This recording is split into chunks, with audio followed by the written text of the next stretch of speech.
নমস্কাৰ ছাত্ৰ ছাত্ৰীসকল ইকক চালে পুনৰবাৰ স্বাগতম জনাই মই জ্যোতি ৰেখা আৰম্ভ কৰিব লৈছো আজিৰ ভিডিঅ' আজি আমি পঢ়িব লৈছো অষ্টম শ্ৰেণীৰ ভূগোল আৰু অৰ্থনীতি বিজ্ঞানৰ পাঠ নম্বৰ 8 ভূগোল অধ্যয়নত প্ৰযুক্তিৰ প্ৰয়োগৰ ওপৰত গতিকে এইটো পাঠত আজি আমি পাঠভিত্তিক অনুশীলনীত থকা প্ৰশ্নসমূহ আলোচনা কৰিম তোমালোকে এই পাঠভিত্তিক অনুশীলনীৰ প্ৰশ্নসমূহ নিশ্চয় পাইছা আহাচোন কি প্ৰশ্ন আছে হেয়া চাও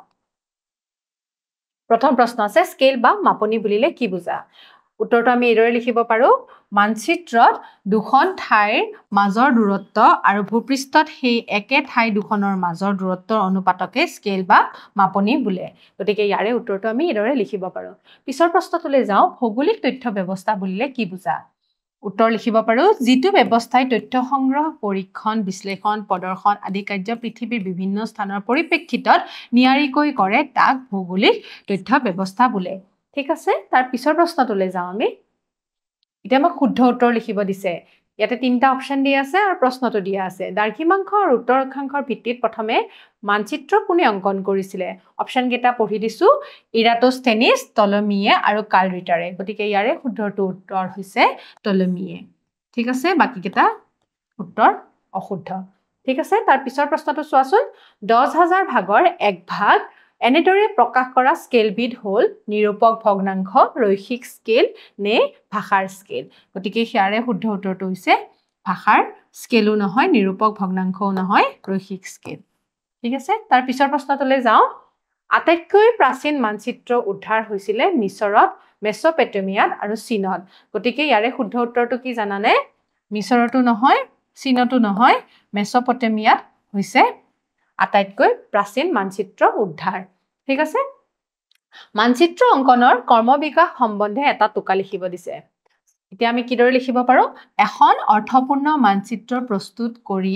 উলিওৱাটো সহজ কাম নহয় এই ক্ষেত্ৰত প্ৰয়োজন হোৱা পদ্ধতি আৰু সামগ্ৰী সম্পৰ্কে উপযুক্ত জ্ঞানৰ প্ৰয়োজন হয় সভ্যতাৰ একেবাৰে আৰম্ভণিৰ পৰা মানুহে মানচিত্ৰ প্ৰস্তুতিৰ বাবে চেষ্টা চলাই আহিছে আটাইতকৈ প্ৰাচীন মানচিত্ৰ উদ্ধাৰ হৈছে মেছপটেমিয়াত এই মানচিত্ৰ টেৰাকটা ফলকত অংকিত কৰা হৈছিল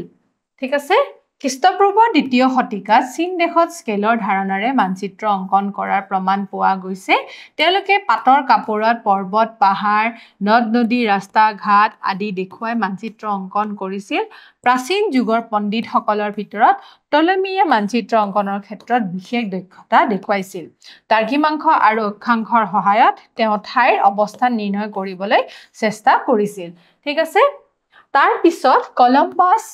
ভাস্কো ডি গামা আদি অভিযাত্ৰীসকলে পৃথিৱীৰ বিভিন্ন ঠাই আৱিষ্কাৰ কৰি পৃথিৱী সম্পৰ্কে মানুহৰ জ্ঞান বঢ়াই ইউৰোপত ছপা যন্ত্ৰৰ আৱিষ্কাৰেও মানচিত্ৰ প্ৰস্তুতৰ ক্ষেত্ৰত ব্যাপক পৰিৱৰ্তন আনিলে ইউৰোপত আৰম্ভ হোৱা শিল্প বিপ্লৱে লাহে লাহে গোটেই বিশ্বতে বিয়পি পৰিল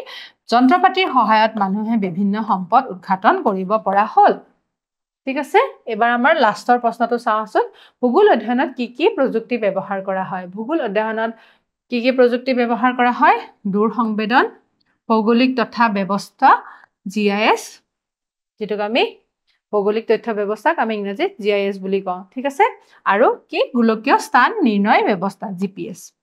ঠিক আছে এতিয়া ভূগোল অধ্যয়নত এইকেইটা প্ৰযুক্তি ব্যৱহাৰ হৈ আহিছে গতিকে ছাত্ৰ ছাত্ৰীসকল আজি আমি পাঠভিত্তিক অনুশীলনীত থকা প্ৰশ্নসমূহ আলোচনা কৰিলো তোমালোকে নিজৰ টকা বহিত প্ৰশ্নসমূহৰ উত্তৰসমূহ ভালদৰে লিখি লবা বুলি আশা ৰাখিলো অহা ক্লাছত এটা নতুন ভিডিঅৰ জৰিয়তে তোমালোকৰ মাজত আকৌ আহিম তেতিয়ালৈ সামৰিছো নমস্কাৰ